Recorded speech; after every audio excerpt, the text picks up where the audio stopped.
le quartier quand même globalement s'oriente nord-sud. Le PLU applique une règle particulière qui n'encourage pas la fabrication d'îlots fermés et bordés, mais plutôt qui travaille dans la profondeur des îlots.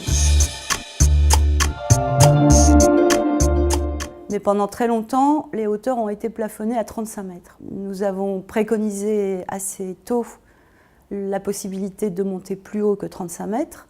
Et puis, au fil du temps, le stade Marcel Sopin, avec son émergence à 50 mètres, a été construit et ça a ouvert la voie à la possibilité de construire des tours de 50 mètres qui correspondent donc à la limite de l'IGH pour les logements et a introduit pour nous une possibilité de dialogue plus immédiat et plus direct avec les tours de Malakoff qui jusque-là étaient les seules émergences à 50 mètres dans le périmètre, avec leur sœur qui se trouve de l'autre côté de la Loire, sur le quartier de Beaulieu, je crois.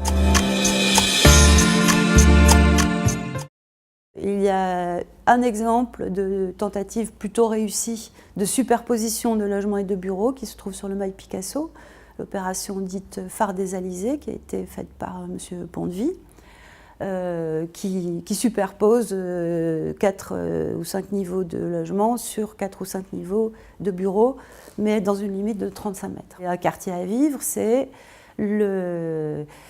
l'entremêlement de fonctions à la fois d'habitat, d'activité, de travail, ce qui permet également d'avoir des plages horaires qui se complètent, qui s'entremêlent, des espaces publics, on le voit sur le Mail Picasso, qui sont vraiment investis énormément par les bureaux, les personnes travaillant dans les bureaux. On a plutôt imaginé les choses comme un quartier qui deviendrait une adresse. Le Mail Picasso avait un peu cette vocation-là au départ, de devenir une adresse avec un certain prestige qui permettrait d'attirer les opérations tertiaires qui étaient appelées de leur vœu par les collectivités qui étaient nos maîtres d'ouvrage.